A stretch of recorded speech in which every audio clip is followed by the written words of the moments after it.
One day, when the glory comes, it will be ours, it will be ours. Oh, one day, when the war is won, we will be sure, we will be sure. Oh, glory, glory, glory. Oh,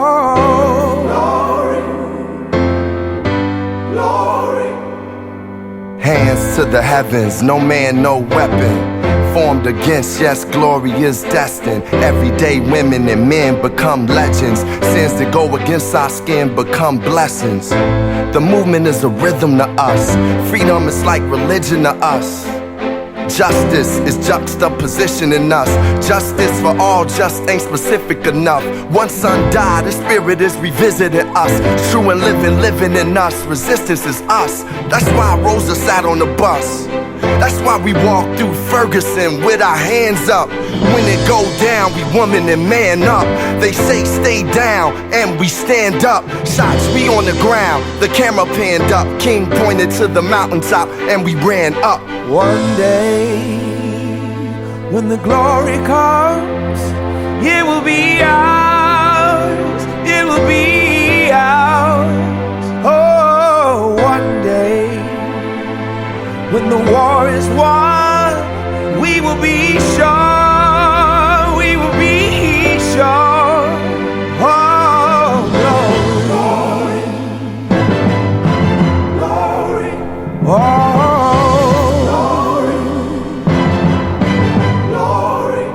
Now the war is not over, victory isn't won, but we'll fight on to the finish, and then when it's all done, we'll cry glory, oh glory,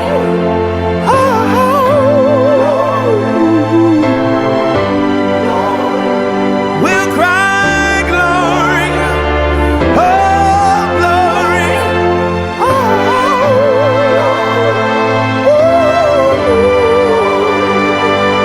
Is now for every man, woman, and child. Even Jesus got his crown in front of a crowd. They march with the torch, we gon' run with it now. Never look back, we done gone hundreds of miles. From dark roads, heroes, to become a hero. Facing the League of Justice, his power was the people. Enemy is lethal, a king became regal. Saw the face of Jim Crow under a bald ego. The biggest weapon is to stay peaceful. We sing, our music is the cuts that we bleed through. Somewhere in the dream we had an epiphany.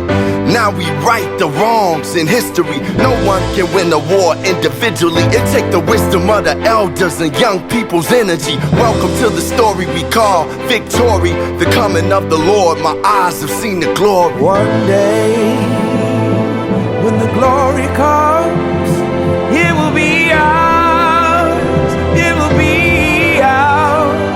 Oh, one day, when the war is won, we will be sure, we will be sure. Oh,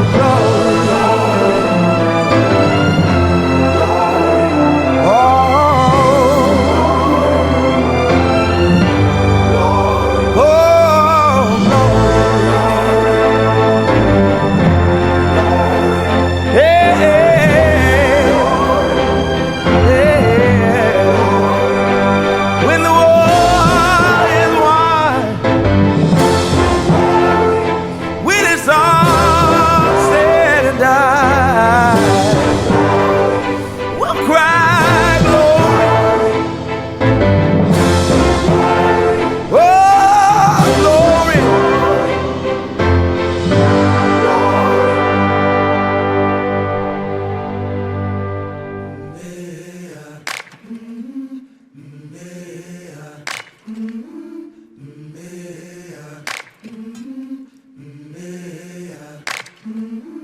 I've been walking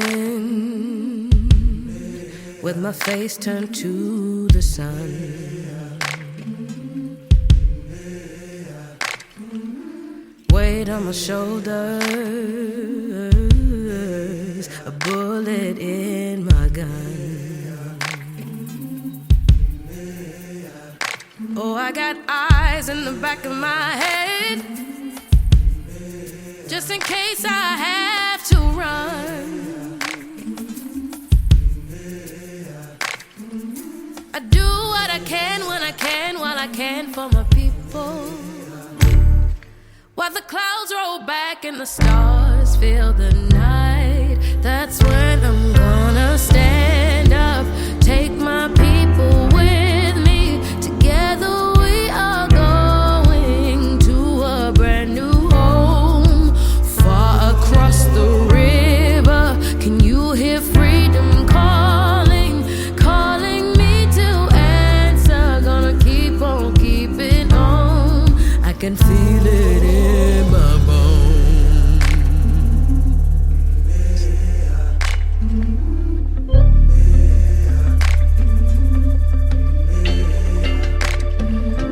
Early in the morning,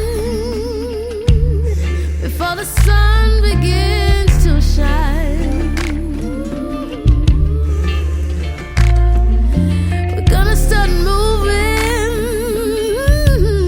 towards that separating line. I'm wading through muddy waters. You know I got a made up mind, and I don't mind if I lose any blood on the way to salvation. And I fight with the strength that I got until I die. So I'm gonna stand up, take my people with me. Together we are going to a brand new home, far across the river. Can you hear freedom calling, calling me to answer? Gonna keep on keeping on.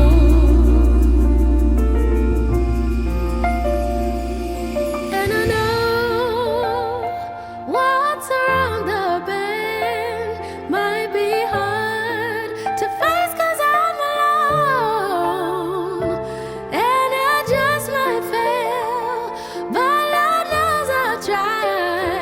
Shine stars fill up the sky. Stand up, take my people with me. Together we are going to a brand new home, far across the river. Can you hear freedom calling, calling me to answer? Gonna keep on keeping on.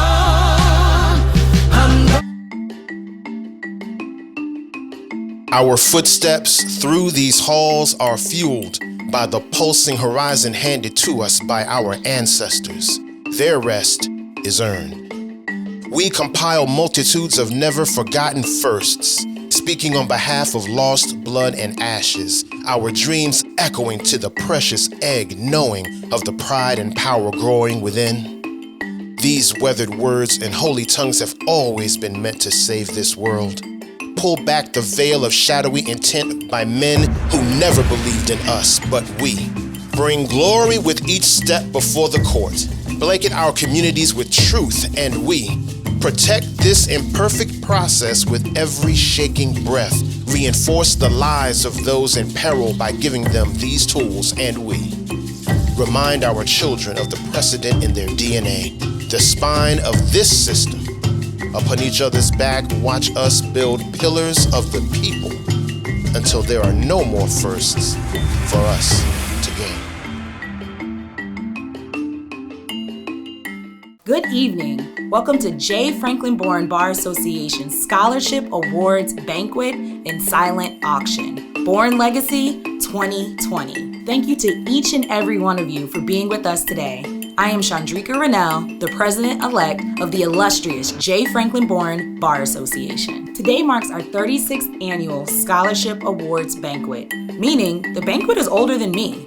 We never would have thought that we would be holding a virtual banquet, let alone in our homes and in our pajamas. Before we get started, I would like to express my sincere appreciation to everyone who helped to make this event a success. Special thank you to the Scholarship Banquet Committee, to to the poet, Patrick Washington, that you heard in our promotional video, to the law office of Lashina Williams in Shipley and Horn, PA, who allowed us to use their space for the recordings, and a special shout out to AOTA Creative Group for their hard work, dedication, and creativity in helping our vision come to life. And most importantly, to each and every one of our ticket purchasers, donors, sponsors, or even if you shared a link, all of it made the difference.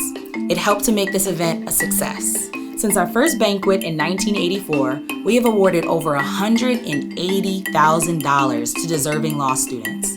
This could not be possible without the support of you. Like many organizations, the pandemic caused us to pivot and be flexible. With that, and out of abundance of caution, we canceled many of our fundraising events, like the Women's Scholarship Tea and the Seafood Feast. But as Frederick Douglass said, without struggle, there is no progress. We were not going to allow the pandemic to muffle our efforts in promoting and supporting minorities in the legal profession. You may have noticed the beautiful bird with the egg in its mouth in all of our advertisements. This is the symbol of Sankofa, a Ghanaian term that means go back and get it, or you must know your past in order to move forward in your future. That precious egg in its mouth is our history, knowledge, and birth of new triumphs. This banquet is to pay homage to the Bourne legacy, recognizing how far we've come, but also realizing how much further we have to go. And as Judge Bourne said, the only way to continue to progress is to never forget.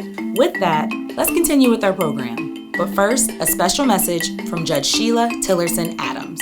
Well, one might ask, why do we sing the entire Black National Anthem? Years ago, at a J. Franklin Bourne Bar Association banquet, our guest speaker was the Honorable Perrin Mitchell, Congressman Mitchell. And at the end of the banquet, like we normally do, we stood up to sing the Black National Anthem and only sang the first verse. Well, he turned on the lights, halted the banquet, and lectured us on the Black National Anthem and the significance of each word, each line, each verse, how it built on the story and told the story of our heritage. From that moment on, I have never sung the Black National Anthem without singing the entire verses. So, we at J. Franklin Bourne Bar Association know that when we sing the Black National Anthem, we sing every verse because it is our heritage.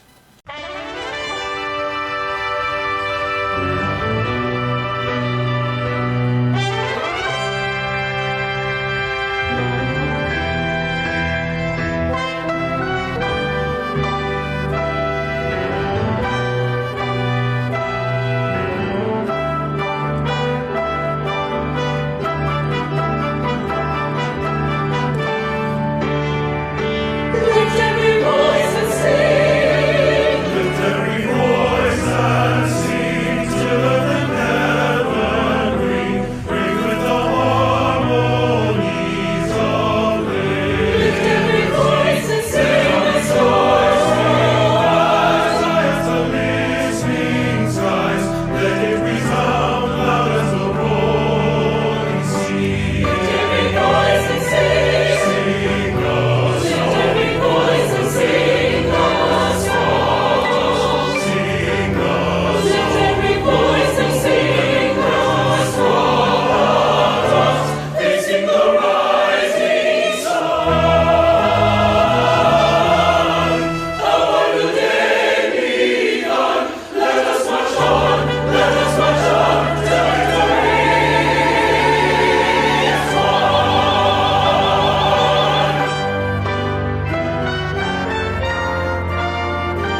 Let us pray.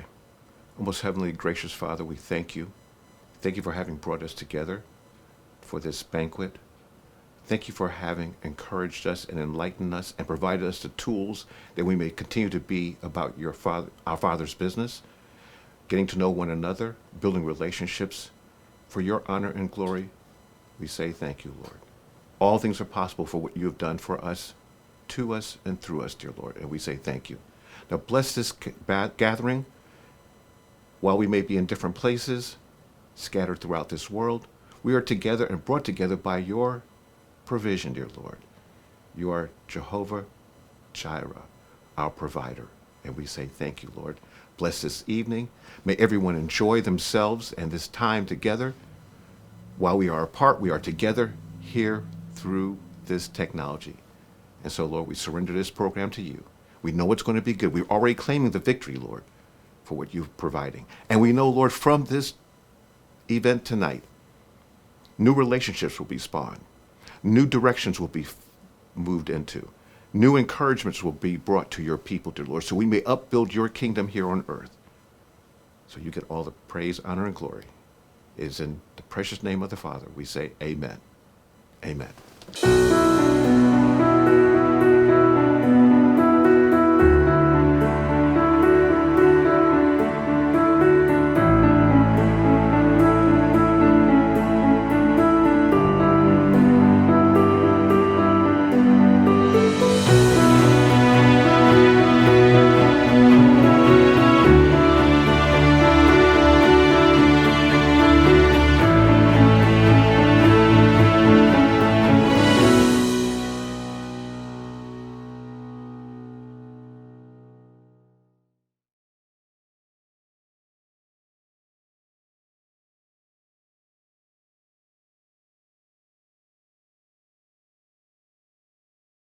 Good evening and welcome to the J. Franklin Boone Bar Association's 36th Annual Scholarship Banquet. This year, we're virtual. We're virtual because we had planned a great year for you guys. Unfortunately, we've had two pandemics stricken us. First, the health pandemic with COVID-19, the coronavirus. I probably will be known forever as the coronavirus president of J. Franklin Boone. The second pandemic that we, as African Americans, or what I like to call us as descendants of formerly enslaved people, it's been happening for years, is the one of racial injustice. But in 2020, in May of 2020, with the death of George Floyd, that racial injustice reared its ugly head again. One would say that we African Americans, we, the descendants of formerly enslaved people, have been traumatized from 1619 until 2020. Last year, our theme was our legacy, where we go from here. This year, it is continuing with that theme. It is important that we remember the past to build upon the present. It is important that we understand that we have been traumatized by slavery, and that it is now a reckoning again. This is being called the second civil rights era. I believe it's just a continuation of what we have been going through since 1619, when the first slave set foot on Port Comfort, Virginia. Can you imagine Port Comfort I don't think that African slave was comforted at all. Since that time, we have been moving forward. Anyone can become a member of J. Franklin Bourne, as long as you are with our objective and our goals. Our objective and goals are for legal excellence, community service, and a moving forward for people of color. And J. Franklin Bourne Bar Association in 2020, in the midst of COVID-19, we have had great struggles. Normally, I would be able to give you a long litany of things that we have accomplished over the past year. Unfortunately, I can't do that because we were just starting our Bar Association year, and then the pandemic came, a health crisis. At that time, we had done some things already during COVID-19. And in fact, I was going through a list of things that we have done even with COVID-19, because our goals for 2020 was self-care for the Bar Association, for our members, to think about professional growth and development, to talk about mentoring, to talk about and create programs that deal with community service. And even in the midst of COVID-19, our Bar Association members have greatly achieved many of those goals. The weekend that the quarantine hit the United States, the members of J. Franklin Bourne were actually creating comfort cases for children in foster care who leave their homes to enter foster care without anything but the clothes on their back. We have done food drives. We have continued, even in the midst of COVID-19, to do voter education, voter registration, and now, under the guidance of the NBA, we will be dealing with voter protection. We have given out scholarships to book scholars. We had an oratorical contest in February where we gave awards to those well-deserving and well-spoken young people. We have also, as I said, we've done food banks. We have done blankets for cancer victims. You will hear more about all the community service stuff we've done when we announce our Community Service Award winner from the Bar Association. She's the chair of our Community Service Committee and has just done excellent work, Danielle Moore. I also going to talk about the fact that this year the Executive Board, I wanted to give the President's Award, I will tell you in advance, to all of the members of the Executive Board. Was unable to do that because Chandrika, who is our immediate president, coming in board soon, said, no, you can't give it to everybody. But I want you to know that through COVID-19, the Executive Board for the J. Franklin Bourne Bar Association has risen above the call of duty by continuing to be active, to continue to work on behalf of the members, to look for opportunities for us to get together. We had a virtual happy hour. We've done virtual yoga. Frankly, trying to get off the floor from doing the downward dog is hard for some of us. We have also participated in protests. Even amidst COVID-19, we've had members who have organized protests as well as attended protests. So this is a Bar Association on the move, continuing to grow. And for Legacy 2020, we need you. We need your talents. We need your skills. We need your roll up your sleeves, your energy. Because we intend to be a Bar Association that will be here in the 21st century, that will be dealing with the trauma that we have all suffered as descendants of formerly enslaved people in America and moving forward. We're going to continue to, as John Lewis says, get into trouble, but good trouble, in order to advance African American attorneys in the state of Maryland. As our speaker last year, civil rights advocate and attorney Johnny Barnes says, over the Supreme Court are the words, justice under law. But then he reminded all of us that what happens when the law is unjust, as it was in the case of Trayvon Martin. There was a stand your ground law. It was the law. But was that just for that young man to be killed so tragically, and the person who killed him was allowed to be free? Because It was a stand your ground state. We as lawyers, that is our job, that is our obligation, and that is our duty. That when there is an unjust law, that we are to address it, that we are to speak towards it. And I hope that all of you who are joining us on this Zoom virtual banquet will join me in that endeavor for the 21st century. Hello, Franklin-Bourne Bar Association. This is Brian Frosch.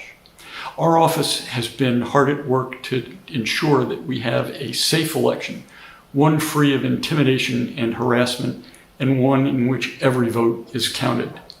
By the time you see this, I hope we have a lot to celebrate. Many of you are working with our COVID-19 Access to Justice Task Force. We're developing recommendations for the state, the General Assembly, the judiciary, to stave off homelessness and hunger as a result of this pandemic. We're trying to provide legal services to those facing eviction and foreclosure. We're trying to ensure that public benefits are administered properly and available to those who are suffering.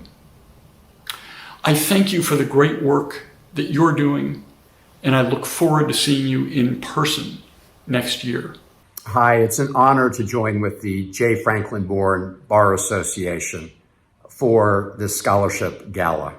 And I want to salute each and every one of you for your work to continue the important work and legacy of J. Franklin-Bourne, who showed us how to knock down barriers that stood in his way. And we continue his mission of building a more just and more equal society. And thank all of you at the Bar Association for continuing to recognize that the law is an important instrument for change. I look forward to continuing to work with you as your partner in the United States Senate as we work to achieve the promise of equal rights, equal justice, and equal opportunity. We're at a moment of reckoning in the country, and we need to work hard to achieve that promise. Hello, this is Aisha Braveboy, State's Attorney for Prince George's County. I would like to congratulate the J. Franklin-Bourne Bar Association on its 36th Annual Scholarship Awards Dinner. I am so proud of you, and I'm so proud to be a member of the J. Franklin-Bourne Bar Association. Thank you for your hard work, and thank you for serving Black lawyers, judges, law students, and our greater community. Many more years of success. Congratulations.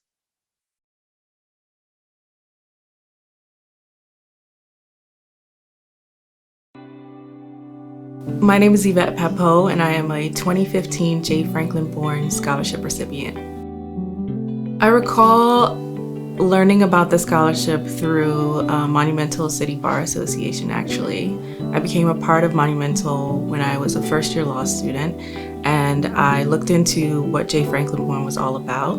I saw that they were offering a scholarship, and so I applied, hoping that I would get it, and I interviewed for it with Judge Kelsey, and then went through the process and learned eventually that I received the scholarship.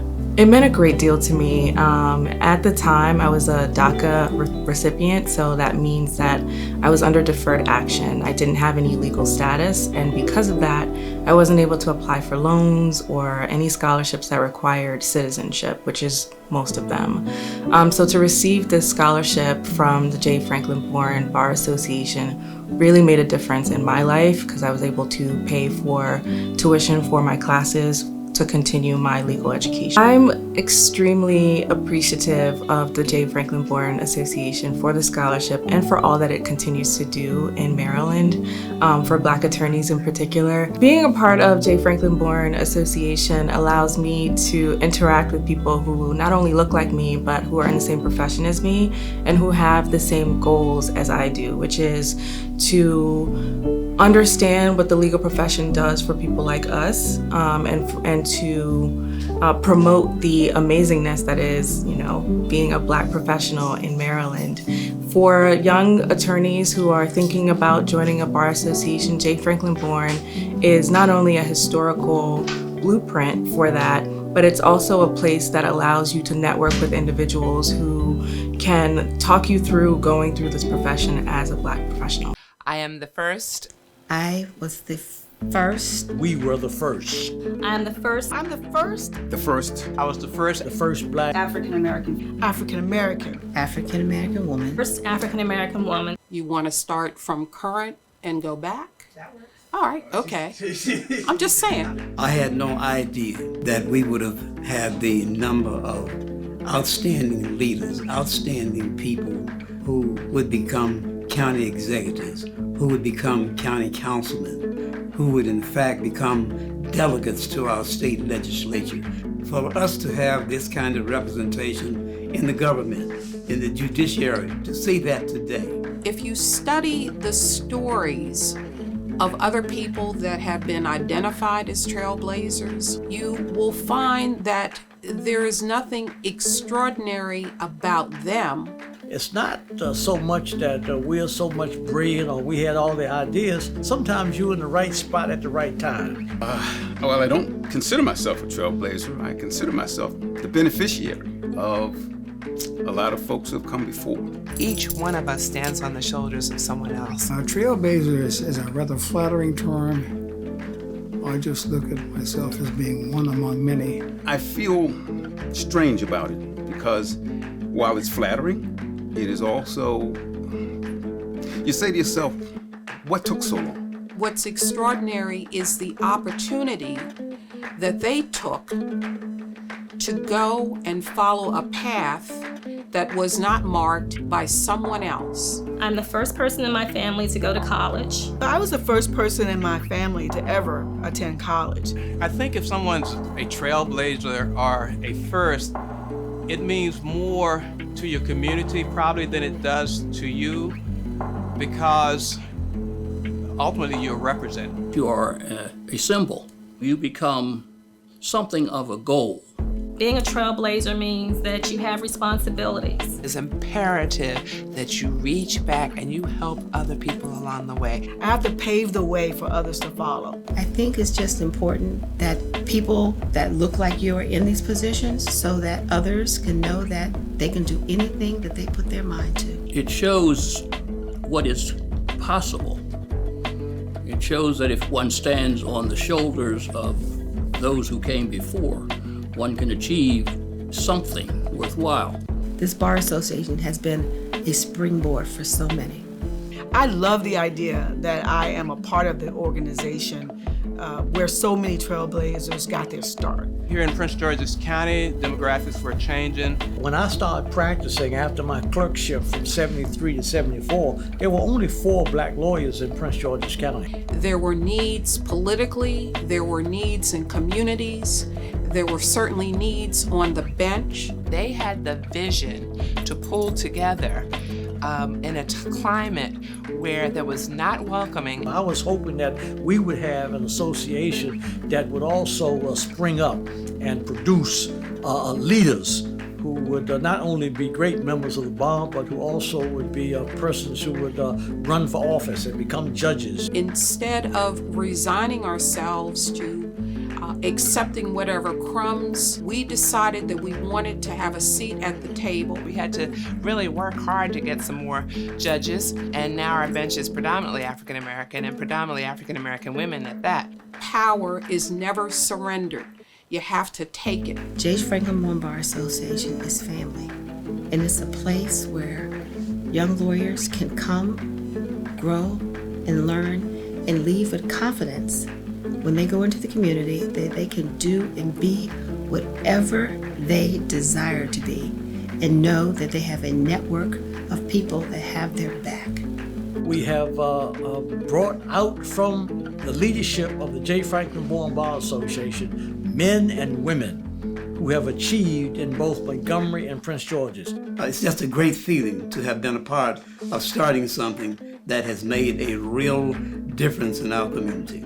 I look back and I think about the trailblazers that came before me, And I'd like to think they'd be very proud of this organization. All you have to do is look at the accomplished persons in Montgomery and Prince George's, and that would tell you. And I'm absolutely amazed as to what has happened as a consequence of the efforts of the leadership of the J. Franklin Bourne Bar Association. So we've done a lot, but we are still seeing too many first. We're not in the 1900s anymore. Bourne has accomplished a lot, but there's a whole lot to be accomplished. Things are different, but we see enough in the country to know that all that has been gained can be snatched away very quickly. The members of the J. Franklin Bourne Bar Association aren't just committed to the law. They're committed to the community, and we have served it and will continue to serve it well. I am a born first, but I will not be the last. My name is Jordan Baucom Colbert, and after receiving the 2014 J. Franklin Bourne Bar Association Scholarship Award, I continue my lifelong journey in public service, where I work with various nonprofit organizations and legislators in civil rights and voting rights. It was important for me to receive the scholarship award to continue my education in law as a 3L. I currently work as the 2020 Census Outreach Coordinator for Prince George's County's Complete Count Committee, where I work diligently to empower residents to complete their forms, but also educate them on the billions of dollars in federal funds that the county would lose in the event all residents aren't counted, especially emergency services that we so desperately need right now in the time of a crisis.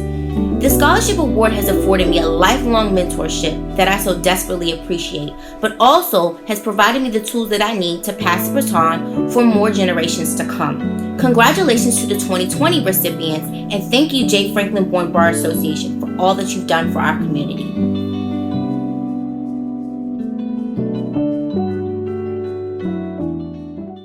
We hope that you're enjoying the banquet thus far. It has been humbling and educational to know that we're among so many trailblazers, pioneers, and innovators, and that we still have an opportunity to make a difference, and so do you. You still have a chance to donate or to participate in the silent auction. You'll see that I'm wearing a shirt here. I'm as strong as the woman next to me. It's from one of our donors and vendors, Mess in a Bottle. You can still bid on items in our silent auction. But first, we're gonna go into our intermission. Good evening. My name is Dolores Dorsonville. I'm a judge in the District Court for Prince George's County, Maryland, and I also serve as the co-chair for the Women's Committee of the J. Franklin Bourne Bar Association. The annual event that we like to put on every year is the Women's Committee Annual Scholarship Tea. The tea first began in 2004 under the Black Women's Bar Association of Suburban Maryland, and it started off as a small group of women, approximately 30 of us, who got together in Columbia, Maryland to discuss issues that are important to women of color. The tea today has grown into a much larger event of anywhere between 200 to 300 women, and we get together primarily to celebrate the accomplishments of women of color who've been appointed to the bench all throughout the state of Maryland. While doing so, we also recognize the talented young women of color law students who comprise our scholarship recipients. The proceeds from the tea event are the funds that provide scholarships that are given to these law students. This year, we were fortunate enough to be able to provide 3 $1,000 scholarships to 3 amazing young women. Because the tea this year had to be canceled due to the global pandemic, we still believe that it was important to award these scholarships and to also showcase these talented young women. The recipients this year are Morgan Bodenrain. She's a 3L at George Washington Law School. I just want to say thank you to the Bourne Bar Association for awarding me with this opportunity. There was a lot of uncertainty around COVID, even outside of just paying for tuition, what classes were going to look like, what organizations were going to look like. So having this as a stable, definite was very, very helpful. I used those scholarships to buy my textbooks this semester. It's very helpful because I have a full course load, which was also unexpected because I was supposed to have an externship for the summer, but things didn't, or for the semester, but things didn't line up because of COVID. So I'm very, very appreciative for this opportunity, and I want to thank you guys for honoring me with this scholarship. Dion Dillard, she's a 1L student at the UDC David A. Clark School of Law. I am so honored to have been presented with this award, and for applicants such as myself, it really means a lot. I had always dreamed of becoming a law school student on the road to becoming an attorney, and then I lost my mom. And going through this journey, taking care of both my sister and my grandmother, the funds have been so extremely useful for me. I did utilize them not only to purchase my books, but also to purchase school supplies as we continue to navigate in this virtual universe. So thank you so much to everyone who was a part of this decision and understands that this program definitely needs to continue going forward. We really do appreciate it. And Janae Stasier, she's a recent graduate of the Georgetown University Law Center. I am so honored and thrilled to accept the Women's Book Scholarship and so thankful to have been named as a recipient.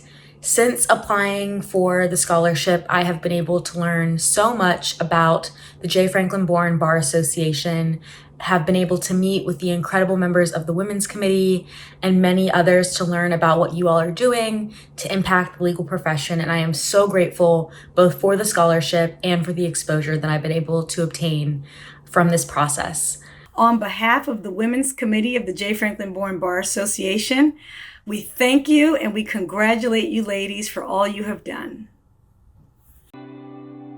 Maurice Simpson, 2015 Scholarship Honoree. My journey started in 2014 when I first applied for the scholarship, my first year of law school. I wasn't awarded at that time, but then I came back and applied again. And I was successfully awarded in 2015 during my second year of night school at the University of Baltimore School of Law. It was very important for me to receive the scholarship because not only was it a financial support, but it also meant that I had the support and mentorship of hundreds of Black and brown attorneys from across the state, and particularly here in Prince George's County. At the time I received the award, I was a second year law student going to school at night while working full-time for Prince George's County government. Today, I am a state government affairs manager for Exelon, where I advocate for clean energy solutions across the country. The scholarship provided me a great network of attorneys and legal professionals that expanded my network and gave me resources and opportunities to move forward. It's important for people to get involved in the Bar Association, particularly those of us who have received the scholarship, because we have to continue to build the pipeline of young people in the legal profession to continue to protect the rights and interests of others. Good evening. My name is Ryan Middleton. It has been my pleasure to serve as your immediate past president and chair of the J. Franklin Bourne Scholarship Committee. Obviously, this year's been a little different, and many of the association's events and activities had to be canceled. What we never wavered on, however, was upholding our commitment to supporting our next generation of attorneys. To that end, I'd like to thank Raina Nquanyo and Corey Lyles for the hard work and dedication to reviewing the largest applicant pool we've had in years. While academic achievement and resume highlights are always important when evaluating candidates, this year we emphasized perseverance, community service, and a commitment to diversifying the legal profession, all of which are qualities exemplified by tonight's winners. In closing, I'm pleased to report that the scholarship winners you're about to meet are not simply names in a program. You'll be seeing them at future Bourne events, and I'm quite sure sooner than later in leadership. Hello, my name is Imani Brooks, and I'm a first-year student at American University Washington College of Law. It is very exciting to receive a scholarship from a Black Law Association. I grew up in a family of lawyers going to National Bar Association conventions, and my dad worked with his local bar association. So I saw how invested they were in the community, and it was exciting for me to find one up here in the DMV that seemed to invest in law students as well. So it is an honor to be a recipient of this year's scholarship, and I look forward to putting it to good use. Thank you. My name is Kelechi Eke. I am a 3L at Catholic University. I want to say thank you to my mom, who has just been the most supportive mom. You know, after we lost our father last year, you've just been there for me, encouraging me. Mommy, you're amazing. And thank you to my siblings, to my family, to all my friends, to my professors at Catholic CUA Law. Thank you so much for believing in me through everything. I'm just really, really grateful. This scholarship for me is a reminder that it doesn't matter where you start, as long as you keep pushing forward, you will get to where you need to be. And obviously it's going to help me pay for some of my law school tuition. So this has just been such an honor, and I'm so excited to be a part of the J. Franklin Byrne Association. My name is Alicia Hernandez. I go to Hustle, Howard University School of Law, and I'm a 1L. Thank you to the Bar Association for accepting me for the scholarship. Firstly, I would like to thank my mother and my sister for continuously supporting me in my journey to become an attorney. Then I would like to thank my mentor, my friend, attorney Angel Murphy, and my professor, LaJuan Martin, who both encouraged me to apply to this scholarship. And I would also like to thank my Nana, my Papa, who both unfortunately are not here today, but are here in spirit. And I hope that I'll live up to their legacy. When I came here, I met so many amazing professionals and attorneys who are all members of this association, who had drive and charisma and confidence, and who instilled in me that I could become not only one of them, but stand on their shoulders and achieve great things. And this scholarship will enable me to reach back on every rung of the ladder that I climb and pull up members in this community and enable them to succeed in health, wealth, and prosperity. Thank you so much. My name is Autumn James, and I'm a second-year law student at the University of Baltimore School of Law. I would like to thank the J. Franklin Bourne Bar Association for awarding me a scholarship this year. This scholarship will help me continue my studies in the midst of social unrest and a COVID-19 pandemic. I look forward to working with everyone in the J. Franklin Bourne Bar Association this upcoming year, as well as in the future. Hi, I'm Parker Imani Payne, and most people call me Imani. I'm a 3E at the University of Baltimore School of Law. First, I want to give honor to God. Second, I want to thank my family, my mom, my sister, for always being there to support me, being my study buddies. I want to also thank my friend Micah for being there and being supportive. And most importantly, everyone, I want to thank my UB Law community. They have been tremendous support, from the deans to the professors to the administrative staff, and I would not be here without any of them. It feels amazing and also a privilege to receive this scholarship, to be one of many scholars in our legal community, and to be selected for this prestigious award is amazing. Ready now? Yep. Okay, here we go. I'm Alex Williams. My name is Samuel Hamilton. I'm DeLawrence Beard. I'm John Days. One of the founders. I am one of the founders. Yes, I'm a founder, one of the founders. I'm one of the founders of the J. Franklin Bourne Bar Association, Incorporated. There were only a handful of black lawyers in Prince George's and Montgomery County back in, I would say, 1973, 74. Back in the mid-70s, the African-American lawyers who practiced in Montgomery and Prince George's County, basically we all knew each other, and we all had a great deal of camaraderie. In fact, we were teaching each other how to navigate the intricacies of the courthouses in Montgomery and Prince George's County. And there came a time when we realized that we probably needed a little more formal organization than the informal friendship that we had. So I sent out a letter to all of the black lawyers that I knew and could find in Montgomery and Prince George's County.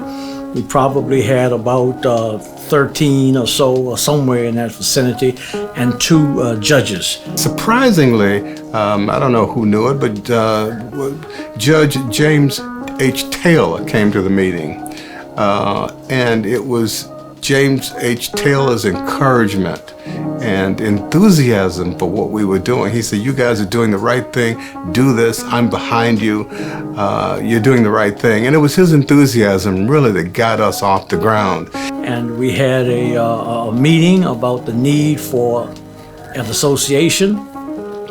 And everyone agreed that we would start this club at the time. It was Judge Taylor's suggestion that we name our organization after the first African-American judge in Montgomery or Prince George's County, J. Franklin Bourne. So that night we became the J. Franklin Bourne Law Club. Well, the Bar Association originally started as a law club. This association moved from a law club where we patterned ourselves after the Lauren Miller Law Club in Seattle, which was my idea that I had gotten. And then when we had people like Lonzell Martin and others who had great business minds, they came and then drafted up articles of incorporation and bylaws to make us an association. The concept or the mission of the J. Franklin Bourne Bar Association was an idea that we should have more participation in the governmental affairs in this county, Prince George's and Montgomery County. I am just honored that a number of us got together to start it, but we never envisioned that it would grow the way that it has grown. And that's because we've had some very powerful men and women who have come into the suburbs in both Prince George's and Montgomery County with fresh ideas and a lot of talent. The fact that we have so many young people today in this organization when we only started off with about 15 people. And we're very proud of every member of the Bar Association, every member of the J. Franklin Bar Association, and exceedingly proud of the efforts of the J. Franklin Bar Association to extend its services to the larger community, not just the African American community, the larger community. So I'm very proud of the fact that after 40 years, this organization grew from that little club that we formed back in the 70s to have been in existence more than 40 years and to have given more than $180,000 in scholarships to needy law students around the country. So I'm very proud of how the organization has grown from that little club that we formed back in the 1970s. To have been a founder, I think this was planting a seed, part of the group that planted a seed that has made a tremendous difference in our community, Prince George's and Montgomery counties.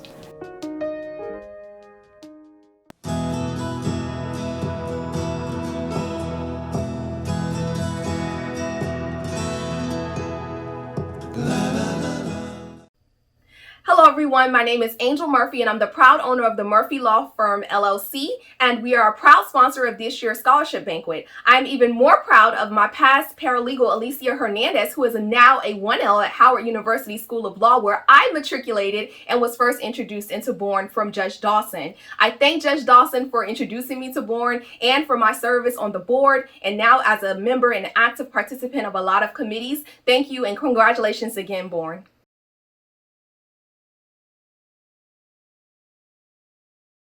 At our banquet, every year, we give 2 community service awards to people who are committed to community service, committed to Bourne's objectives, and who have had an impact on the community from which they come. The communities being Prince George's County and or Montgomery County or the state. The first award winner is Danielle Moore. Danielle Moore is the current chair of the J. Franklin Bourne Community Service Committee. Hello, my name is Danielle Moore, and I want to say thank you for nominating and selecting me to be one of the recipients for this year's Community Service Award. I am honored. Community service has been deep in my background. I was raised to give back to those less fortunate and who may be in need. I'm very deeply committed to community service. Some of the things I have been involved with these past few years have been Clifton Park Academy, which is an enrichment program located in Silver Spring, Maryland. Within the Clifton Park Academy, we help kids become leaders, to become their best selves. And this year on my own, without being attached to any organization, I decided to start Operation Spread Love and Kindness. Operation Spread Love and Kindness was what I started on Valentine's Day.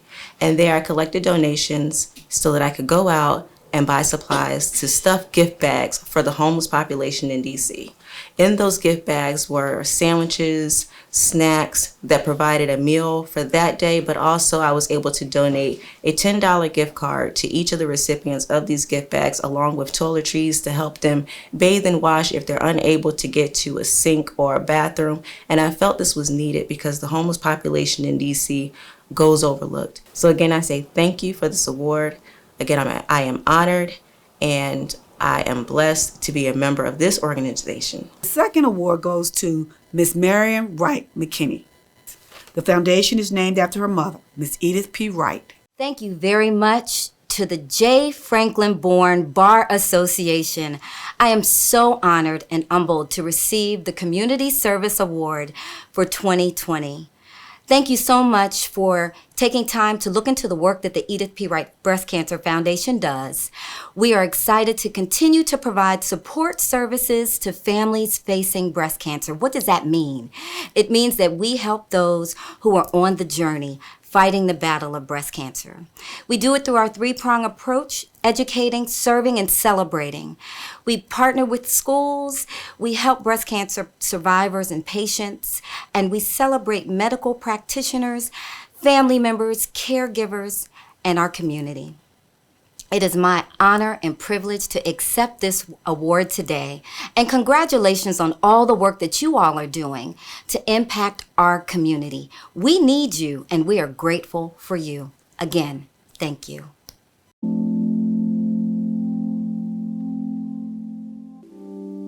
We had a number of events that I think we as the bar were honored and proud to sponsor and present to the community. One of the most memorable events, which we still undertake thanks to Judge Hassan El-Amin, is the oratorical contest. The J. Franklin Bourne Bar Association Bi-County High School Oratorical Contest, which I've been blessed to be able to coordinate since 2000. Over the past 20 years, I've had 19 contests. Through that contest, we've been able to offer approximately $35,000 in scholarships. The students that participate, they tackle some very difficult topics, and they're clear and concise, and it gives me hope that these are our future leaders. Another event during that time that I had the honor to chair for several years was Taste of the Counties.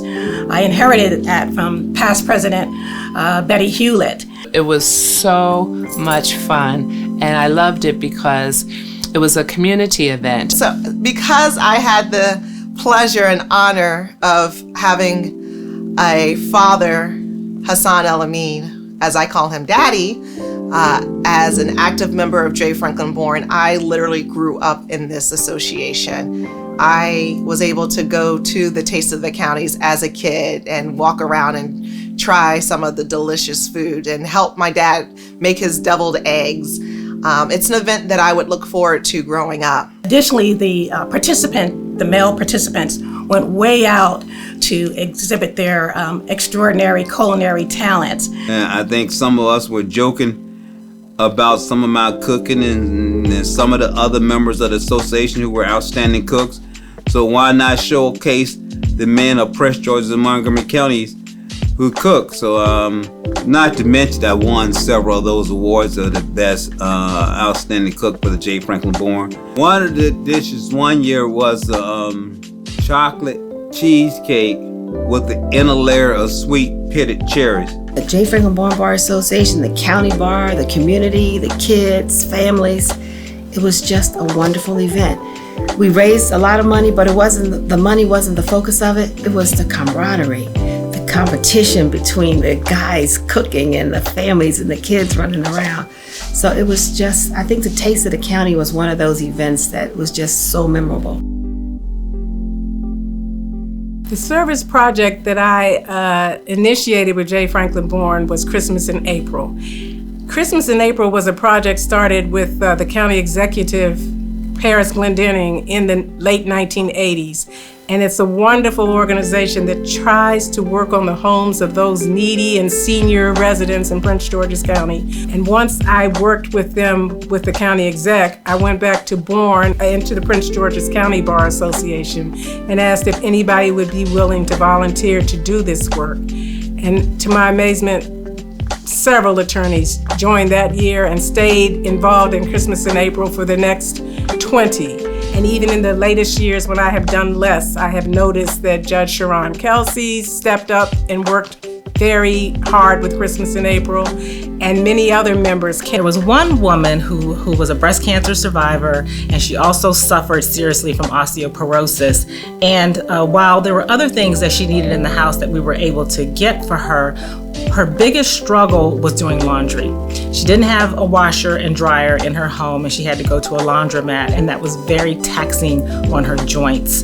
And so in addition to doing the beautification, we actually raised money and we surprised her. And the day that we did the work for her, the truck came backing up in, and we called her out, and the door to the truck rose up, and out came a brand new washer and dryer, and she was just, she was overwhelmed. So that probably was the highlight.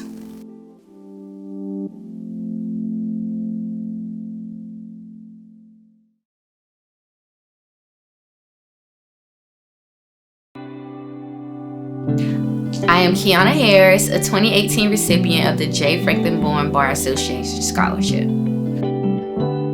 I learned about this scholarship after having a conversation with one of my favorite professors, Judge Alexander Williams. I learned that Judge Williams was one of the founders of the J. Franklin Bourne Bar Association, and I was interested in applying because I've always been interested and loved public service. So I felt that the J. Franklin Bourne Bar Association Scholarship would be a great fit for someone like me. The J. Franklin Bourne Scholarship was a blessing. Throughout law school, I supported myself financially, and I am a first-generation law student. So receiving the scholarship definitely helped cover the very expensive costs associated with law school. Currently, I'm a fellow at the Georgetown University Law Center's Juvenile Justice Clinic. As a fellow, I supervise third-year law students as they represent clients charged with misdemeanors and felonies in the DC Superior Court. The J. Franklin Bourne Scholarship helped me get where I am today because it showed employers that I have been recognized by a prestigious bar association like the J. Franklin Bourne for my public service. Being a member of the J. Franklin Bourne Bar Association gives me an opportunity to network with other attorneys of color here in the DC, Maryland, Virginia area. Good evening, everyone. I'm Betty Hewlett, Chair of the Prince George's County Planning Board and past President of the J. Franklin Bourne Bar Association. On behalf of the Bar Association, I had the honor of presenting the Bar Association's highest award, the Wayne K. Curry Spirit of Excellence Award. The award is named in honor of Prince George's County's first African American county executive and fourth president of the J. Franklin Bourne Bar Association, Wayne Keith Curry. Our beloved homegrown Wayne was a champion for Prince George's County, a visionary who changed the face of the county, who elevated us on a regional and national level, and so believed that this was the earthly promised land. He uplifted our residents to flourish and mentored countless others along the way. He was the definitive champion of all things Prince George's, a transformative leader who was the quintessential Spirit of Excellence. The Wayne K. Curry Spirit of Excellence Award is not presented annually, but only sparingly to those persons who are extraordinarily dedicated visionaries, whose servant leadership has created tremendous opportunity for others, leaving a legacy that will endure far beyond their lifetime. And boy, do we have just the deserving honoree today in Dr. Charlene Mickens Dukes, and we couldn't be more thrilled. Dr. Charlene Dukes was born to lead. One of 9 children, Charlene learned early on about family, about responsibility, about community, about resourcefulness, and that it was not all about her. She learned that it was about sacrifice, helping others, a sense of community, and serving a purpose greater than herself. And that she did. Charlene Mickens Dukes served as the 8th and first woman president of Prince George's Community College. If you know Charlene, you know that, though historic, her ascension to the presidency was not one bit surprising. But what she did with it was simply astonishing. At the outset, cloaked in compassion, determination, and a vigorous desire to create opportunity, Dr. Dukes always put her students first. She is an unshakable visionary who ignited innovation. Under her leadership, Prince George's Community College partnered with Prince George's County Public Schools to establish the very first middle college high school in the state of Maryland, the Academy for Health Science. where upon graduation, students receive not just their high school diploma, but concurrently receive their associate's degree as well. Subsequently, Prince George's Community College has added 6 more middle-early colleges focusing on technology, hospitality, business, cybersecurity, and more. She created opportunities and possibilities, ensuring that her students have a viable pathway to the workforce or higher education. She provided access and ensured the support needed for success for any student who wanted it. But if you talk to her students, Dr. Dukes inspired them to want success, and achieve they did. During her tenure, not only did student enrollment increase to over 44,000, but retention increased dramatically too. Many of us will remember the less than attractive trailers of Prince George's Community College. Well, no más. And that's an understatement. A fierce advocate for the college and her beloved students, under her lion-hearted leadership, Prince George's Community College was able to garner over $300 million for new construction, major renovation, and more. When you visit Prince George's Community College now, you are blown away by the amazing state-of-the-art additions, such as the cutting-edge Culinary Arts Center, the magnificent Center for the Performing Arts, featuring 3 large theaters and an amazing art gallery. Look out, Kennedy Center. On top of that, Dr. Dukes was the catalyst in raising an additional $70 million in philanthropic and grant support for scholarships, program development, and more. And she puts her money where her mouth is.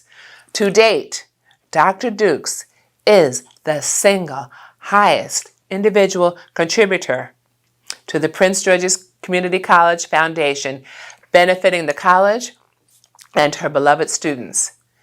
Is it any wonder that under her leadership, Prince George's Community College was the only college in Maryland to bring home the White House Champion of Change Award presented by President Barack Obama? Yes, Dr. Dukes changed the face of Prince George's Community College in every conceivable way. The physical landscape, the innovative programming, state-of-the-art facilities, the increased enrollment, the increased retention, the dual high school and associate degrees, the student pride, student confidence, and student success, and along the way garnered regional and national acclaim and awe. Only an inspirational, transformational leader could accomplish all of this. Dr. Dukes has deservedly received countless local, regional, and national awards, far too numerous to mention here, but what I've covered provides just a glimpse of her sacrifice and accomplishments. She is a proud mom to Maurice, and now a proud mother-in-law to Chaisa, a loving daughter, a loving sister, a dedicated link, and an immensely proud lifetime member of Delta Sigma Theta Sorority Incorporated. As Wayne Curry changed the face of Prince George's County, referring to his hometown as the Promised Land, that's exactly what Dr. Dukes did. She changed the face of Prince George's Community College, catapulted a respectable community college into a world-class educational institution, blazed a path for student success, and created a land of promise and opportunity. The correlation is unmistakable. So members and guests, the J. Franklin Bourne Bar Association proudly presents the Wayne K. Curry Spirit of Excellence Award to my soror and friend, a bad, bold barrier breaker, a fierce and tireless advocate, a woman of fortitude, and a true champion of change, the indomitable Dr. Charlene Mickens Dukes. I'm delighted to accept the Wayne K. Curry Award from the J. Franklin Bourne Bar Association. I will tell you that I am just full of humility, gratitude, and appreciation. I remember when I first met Mr. Curry as he was coming in as the county executive here in Prince George's County. Several years into his tenure, I received a call from him asking me to consider serving on the appointed Board of Education for Prince George's County. And for me, that was the beginning of a long relationship with an individual who I admired greatly. And I so admire the work of the Bourne Association for your commitment to legal justice, community service, and advocacy for those who need advocates in our community. We're living in such difficult times, and we think about advocacy for education, for housing, for employment, for equal wages, and that is just what the J. Franklin Bourne Association has the opportunity to do. So in addition to Mr. Curry, I certainly have to give kudos to Judge James Taylor, who I know was a colleague and a partner of Mr. Bourne. And I say that because I had the opportunity to work with Judge Taylor in his role as a member of the Board of Trustees at Prince George's Community College. And we were honored to create a scholarship in his honor for those young people who want to consider careers in the law. I have two brothers and a sister cousin who are lawyers, and they do the same work that you all do every day. They advocate on behalf of others. And if not for my just commitment to higher education, I too might have been a lawyer. But I will tell you that this is one of the highlights of my careers, to be able to serve during my tenure more than 300,000 individuals at Prince George's Community College, and to know that I live in a community surrounded by people who care, who advocate, and who support the needs of those who need our support. So thank you very much. I'm honored again to accept this award in memory of Wayne K. Curry. Hello everyone, my name is Golden Daka, an intern here at the Law Office of William C. McCaskill. I attended Dr. Henry O. Wise Junior High School from 2012 to 2016. I subsequently attended Prince George's Community College from 2016 to 2017. And lastly, I attended Morehouse College, Mr. McCaskill's alma mater, from 2017 to 2020, where I was named class valedictorian. It is our honor to congratulate the J. Franklin Bourne Scholarship Foundation for the 36th Annual Scholarship Dinner. We are happy to be proud contributors to the foundation, and we thank the foundation for funding Black lawyers, Black judges, and overall bringing representation into a field that needs it most.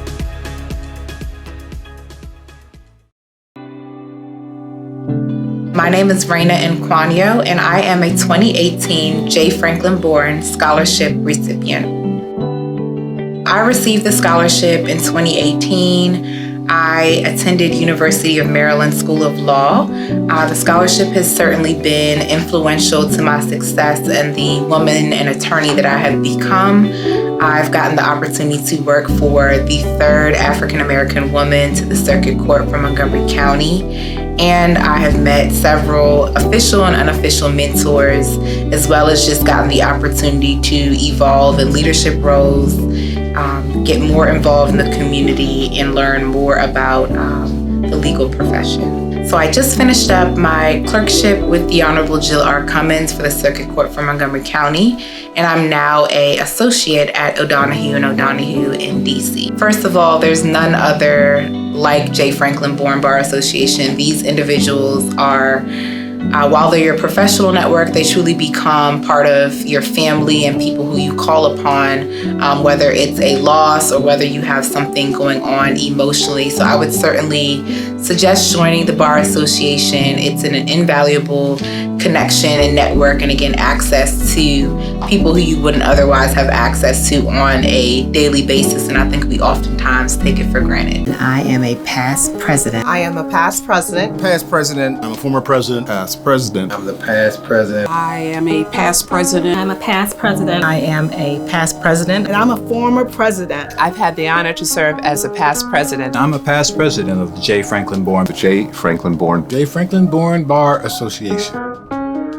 For me, really, the greatest impact during my time as president is really what Bourne is all about in terms of being a family. The J. Franklin Bourne Bar Association has been a very integral part of my life because the membership, they became my friends, my mentors.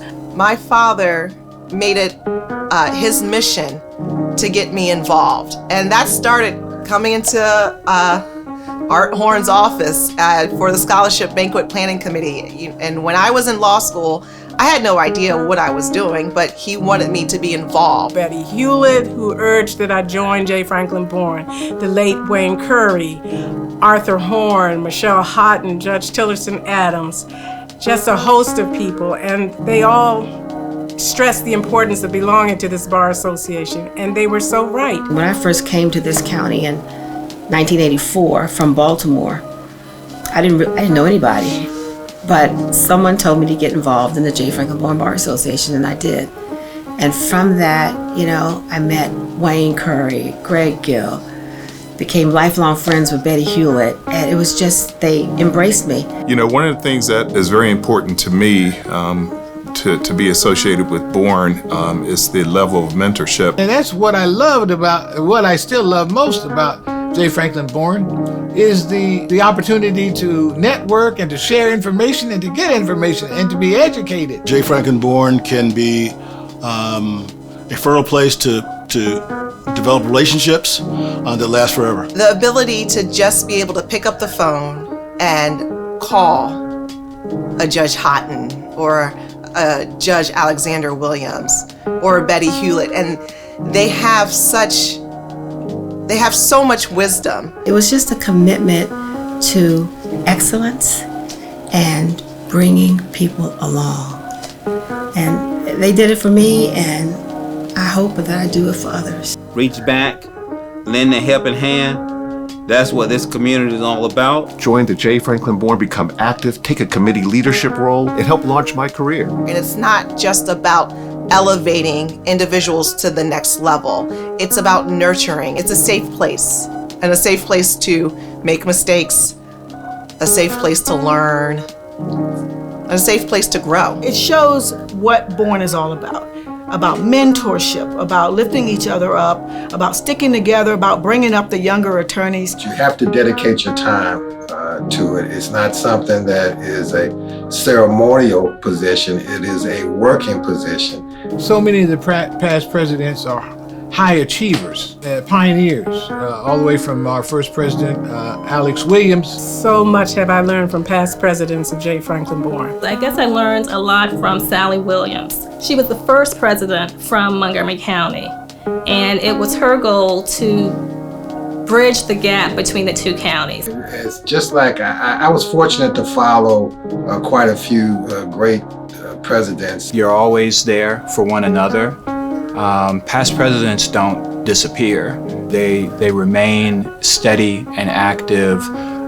It's a network that ends up really being your backbone. J. Franklin Bourne is always and will forever be near and dear to my heart just because of the members who make J. Franklin Bourne. The giving back, the sharing, the someone always there to lend a hand, to help you up, to promote you. One of the lessons that Wayne Curry taught me was to be fearless. One of the major things during my presidency was championing naming the wing in the new courthouse after the late J. Franklin Bourne. When I think back on it, in 1991, when I was president, we opened up the courthouse in Upper Marlboro, and that was a big deal at that time. And there was a lot of negotiation and fighting and argument and debate to get that courthouse named after J. Franklin Bourne. I served 2 stints as president. The greatest moment that I had there is we had our first a banquet. That scholarship banquet is like a family reunion.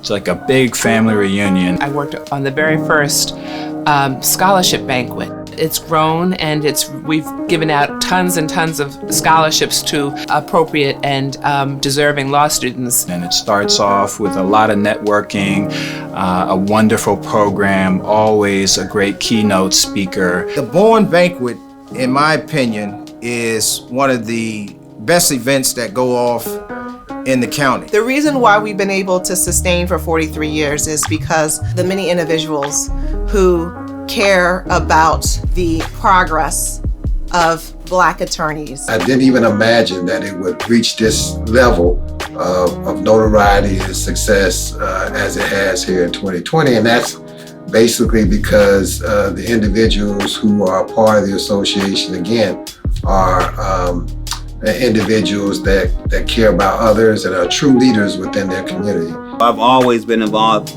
in trying to make certain that people who look like us had an opportunity to be represented in positions throughout the community.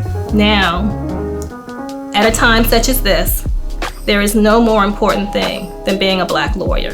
One of the most valuable organizations to join is the J. Franklin Bourne Bar Association. If you're looking for a home, if you're looking for people that you can interact with and genuinely build relationships, J. Franklin Bourne is an association that you want to join. Some words that Judge Charles Day had wrote in one of our newsletters back when I was presidency. And these words are still relevant today. And he said that, I've learned that J.F. Franklin Bourne means being ticked off, abused, frustrated, and maybe separated for a period of time. But I've learned that it also means coming back, stepping up, and showing up, because your support is needed. I've learned J. Franklin Bourne Bar Association really means to me, it means that we stick together, kind of like family, and we are family.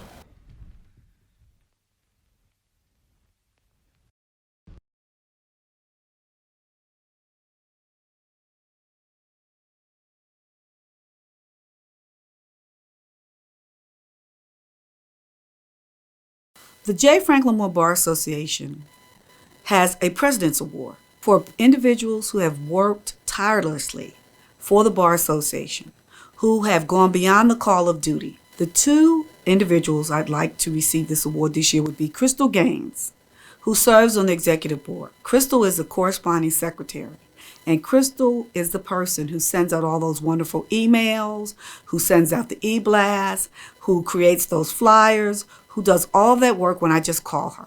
But Crystal also organized a march in her hometown regarding Black Lives Matter and the commitment to social change in light of the murder of George Floyd. The other President Award goes to Jill Cummings. The Honorable Judge Jill Cummings is the co-chair of the Montgomery County Committee. Judge Cummings has taken it upon herself to work with the Montgomery County Bar Association to co-chair a committee on civil rights, where they have created a program called 2020, where for 20 weeks they deal with the issues of civil unrest, of racial injustice. What does it mean to be Black in America? For her efforts in working with other bar associations, but taking a leadership role in having everyone to understand what Black Lives Matter means. I am so excited to have President Freeman A. Hrabowski III as our keynote speaker tonight. I have never met anyone who loves learning as much as President Hrabowski. When he was young, his parents used to placate him by giving him math problems to solve. President Hrabowski's love of learning is only rivaled by his love of teaching. We are in for a treat tonight. After hearing President Hrabowski, you too will know how cool it is to be smart and how insightful President Hrabowski is. Ladies and gentlemen, please give a warm welcome to our keynote speaker, President Freeman A. Hrabowski III. Hello, I'm Freeman Hrabowski, President of the University of Maryland, Baltimore County, UMBC. I am honored to be with you this evening. I have such admiration for J. Franklin Bourne and for this Bar Association. When I think about the legacy of this giant, I think about the word excellence. When I think about excellence, I think about all to which we are aspiring. And so I begin with Poetry. In these challenging times, we need poetry more than ever. William Carlos Williams said, "It's difficult to find news in poetry, and yet men and women die miserably every day because of a lack of what's found there." And I will use words from Langston Hughes. Those of us who are Hamptonians know that our professors and others were always talking about Langston Hughes and reaffirming what our parents had given us. Hold fast to dreams, for if dreams die, life is a broken-winged bird that cannot fly. Hold fast to dreams, for when dreams go, life is a barren field frozen with snow. I use that with my students all the time, and it is the notion that without dreams, without our imagination, without some vision of who we want to be, we tend to move in the opposite direction, not up, but down. And so my message today to you, as some of the most impressive professionals of any race in the world, is that the way we think about ourselves, the language that we use, the way we interact with each other, the values that we hold will be so important. We become like the things that we love. Our dreams and our values shape us, not only today, but in the future for generations to come. I am from UMBC, a campus that has students from 100 countries. At least 20+% of our students are from Prince George's County and Montgomery County, almost 25% of all races.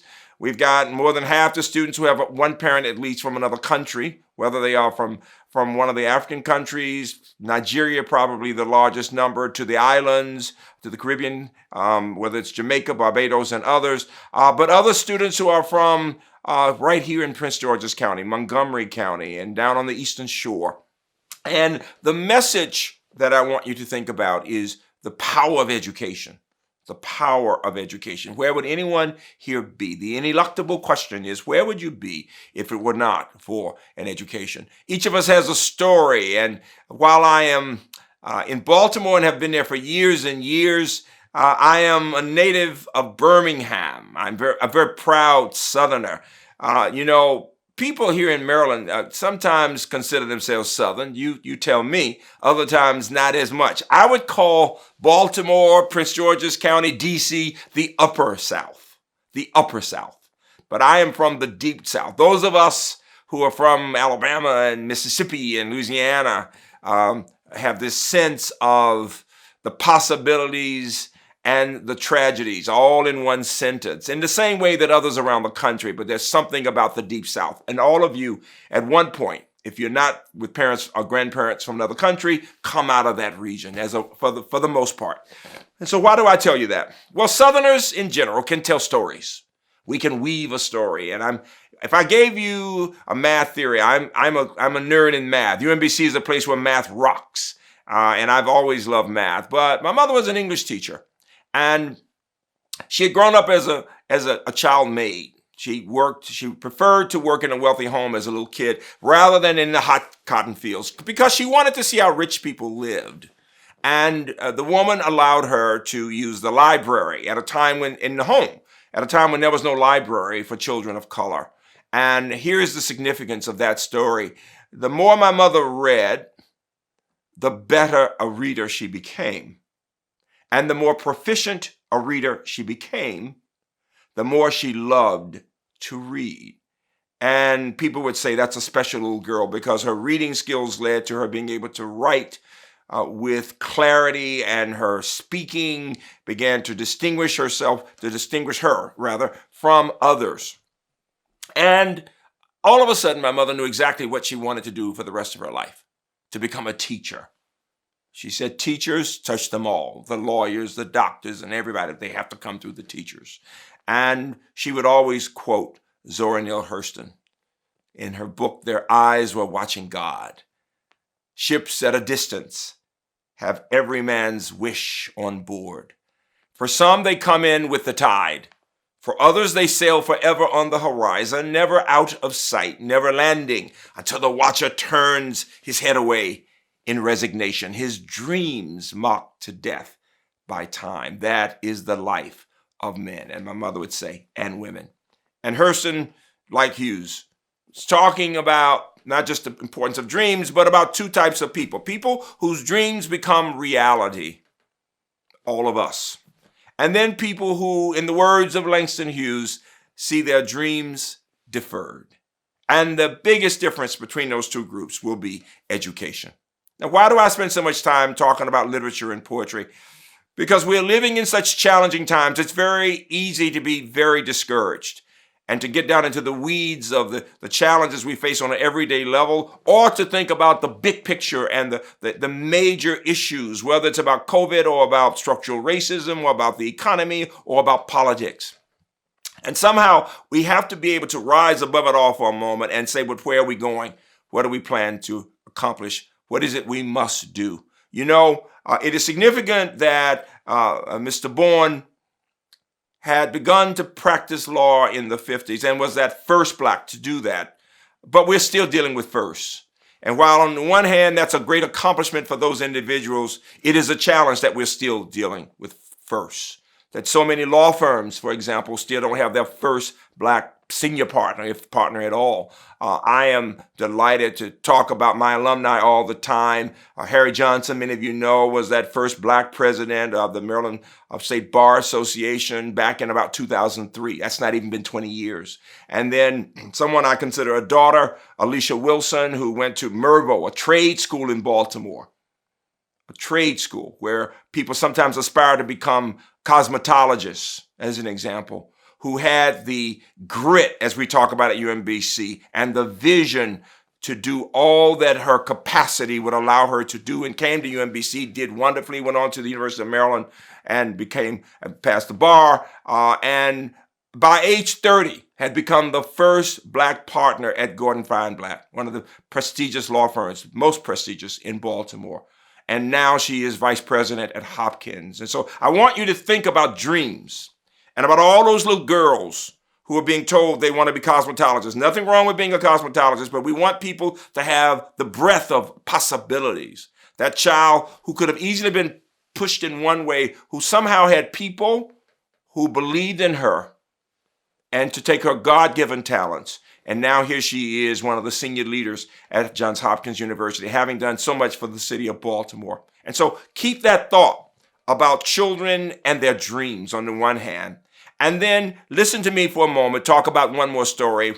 When I was 12, it was the time of Dr. King in Birmingham in 1963. And I will never forget sitting in the back of church, listening to a man talk. And I didn't want to be in church in the middle of the week. My parents were placating me by letting me do math problems and my eating. I was always getting fatter and smarter, they said all the time. They like those cheats in the South, you know that. And all of a sudden, this gentleman says, if the children participate in this peaceful protest, all of America will understand that even our babies, our young people, know the difference between right and wrong. And our children will be able to go to better schools. Now, we had some great teachers who worked so hard. They did not have the resources and the opportunities that those educators and quite frankly, the better paid people in those schools had. And so I was interested in doing it because we were being told in so many ways that we were not as good as smart as those white children. And we were given hand-me-down books. And it was not even possible sometimes for my parents to buy the new books because no child should be different from other children. So we just all had sometimes to use those torn-up books. It was an awful experience for children to know that the society didn't really think they mattered, that those black children did not matter. And yet I went to jail and I marched and went to jail. A horrible experience. We were treated like animals, like slaves, not enough bathrooms, children. I was 12. A lot of the kids were younger.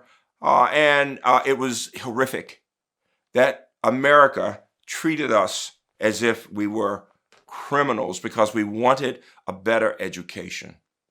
And yet, within a matter of days, Dr. King came outside the jailhouse with our parents, and they sang songs, and we're looking out, and I've got little kids that I'm responsible for, and they're crying, wanting to get out for them, and it's smelling, and we're so scared. And he said, Dr. King said to all of us, what you children do this day will have an impact on children not yet born, and children are crying, And they're not even understanding the profundity of what he's saying, but they know it means something, that there is hope. And I'm thinking the whole time, what will happen to us? We get out, and terrible experience of being put out of school because we had marched. And it did take going through the courts to the federal level to get children put back in school for social protest. And people were saying, shame on you, Birmingham City Schools. Now, why do I tell you that? We are going through social protests right now. My students ask me the question, what do you think about these protests? Well, social protests and demonstrations are a critical part of our democracy. You know this. This is the opportunity for people to speak the truth, to express their concerns, and to let people know this is not acceptable when things happen. But the question becomes, after the protest, what? And I would tell you that we can learn from history. We need to understand our history so that it can shine light on where we are today and where we may go as we dream about the future. And here is the message, that after that period, in 1963, when you had the March on Washington after our challenge, when you had the bombing of the 4 little girls, when we saw the killing of our beloved President John Kennedy, who was speaking up for black children, the question was, what's going to happen? It could not get worse than this. And yet somehow we were all surprised when people with Dr. King and others worked with the then President Lyndon Johnson and others, and we had legislation.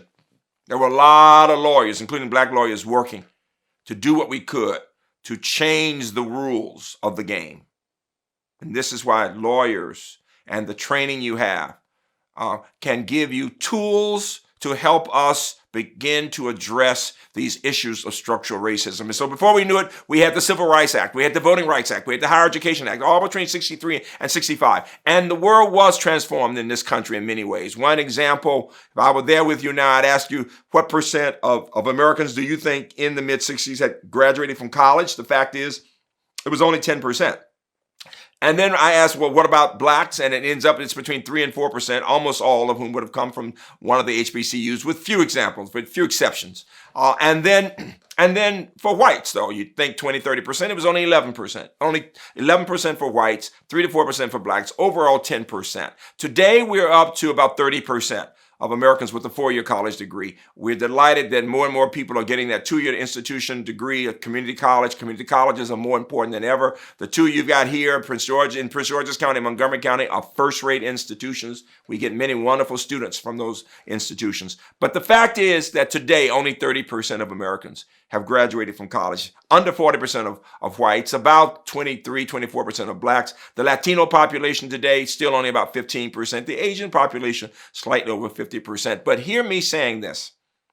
2/3 of Americans today, across the races, have never had anyone in their families graduate from college. And there is a part of the challenge that we face.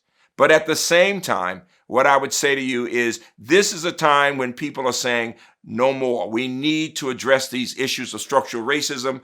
You, as people with your legal backgrounds and other types of education, have the chance to help people understand that structural racism goes across our society on every level. Yes, we've got police brutality, but that's the tip of the iceberg. It's horrible when people are killed.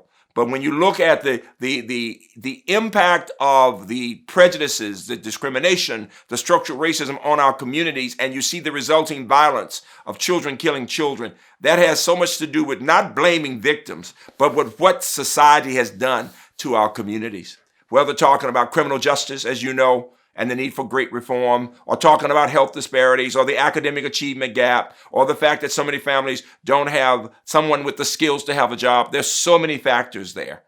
And so for a few minutes, I want to talk about underrepresentation as one measure of the kind of structural racism impact that we're seeing in our society. People think, oh, there are plenty of black lawyers. Well, no, you know this. When I look at the data in 1960, around the time when Mr. Bourne had just begun practicing there in the 50s, you had about 1% of the lawyers were black.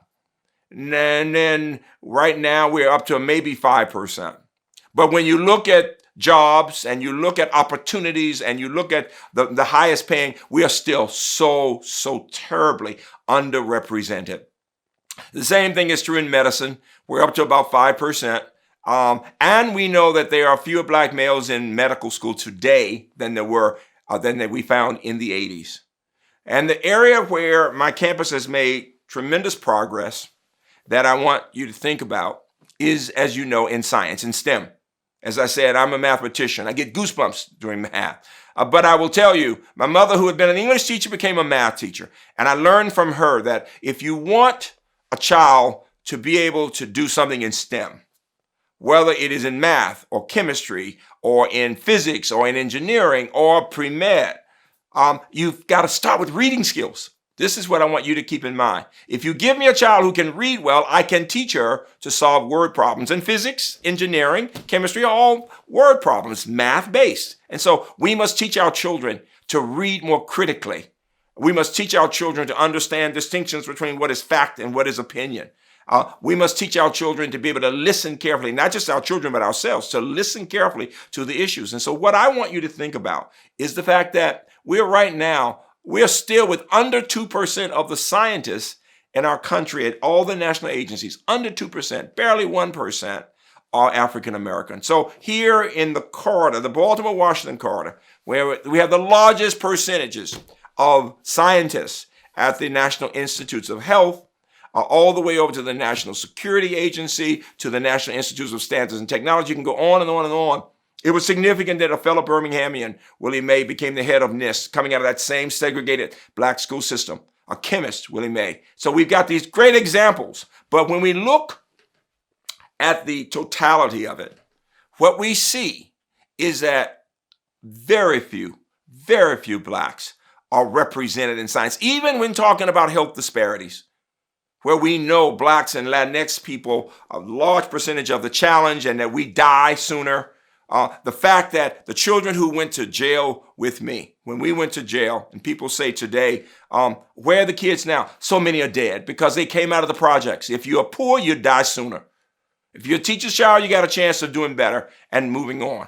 But the fact that I want you to think about is that we need to understand what we need to do to address the issue of underrepresentation, even as we talk about the structural issues in our society. And that's so after the protests, the questions of what should be the legislation, what should be the difference in policies, how do we focus on anti-racism, not just not being, when people say I'm not a racist, no, an anti-racist, as Brother Kendi says, has everything to do with the proactive approach of addressing these inequalities that we're talking about.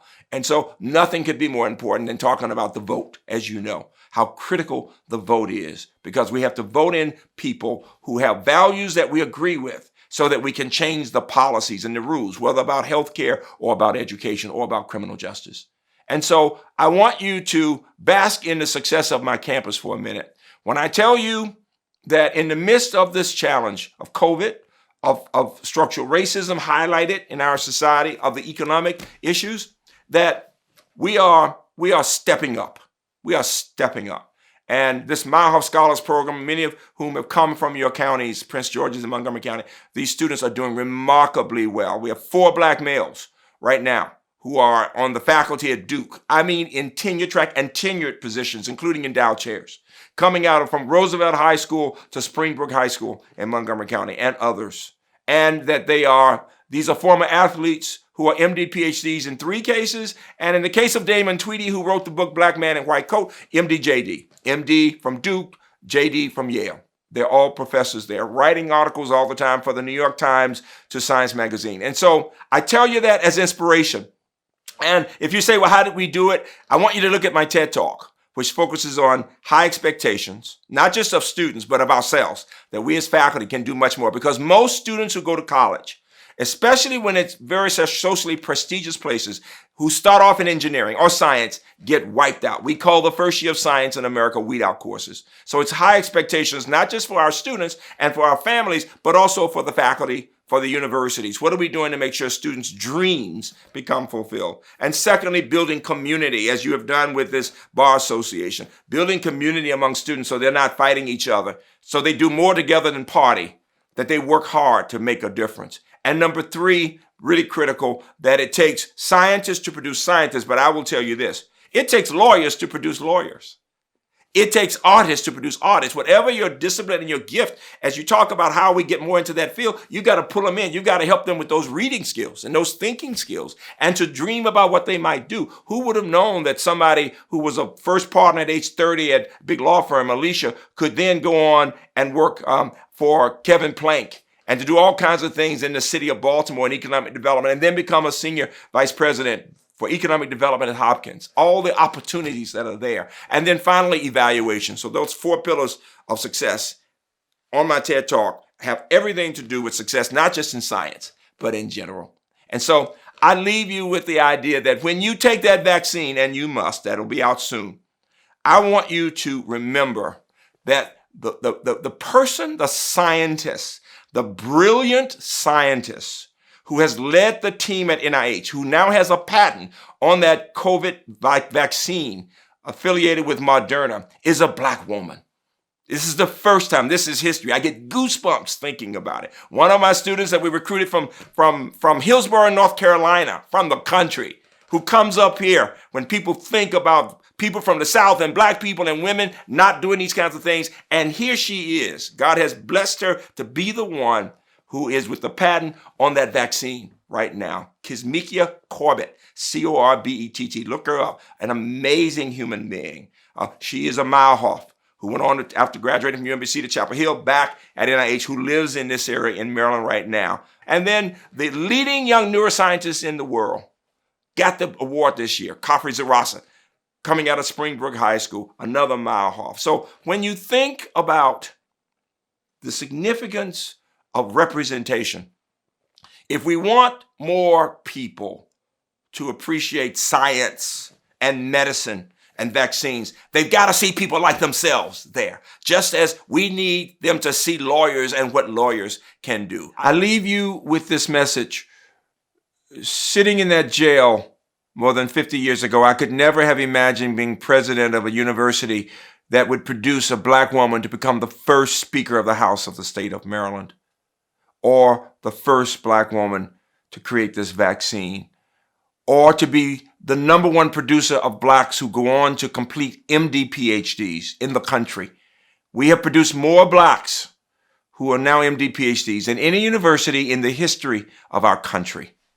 This is about vision and people buying into that vision on our campus. We can do this in all professions.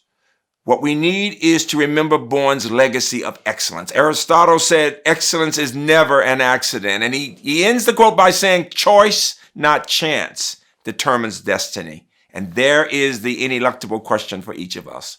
What do we choose? Dreams and values. Keep hope alive. Thank you. Bourne Legacy 2020. Again, thank you to our ticket purchasers, donors, sponsors, those who participated in the silent auction, and all of our vendors. It couldn't have been a success without you.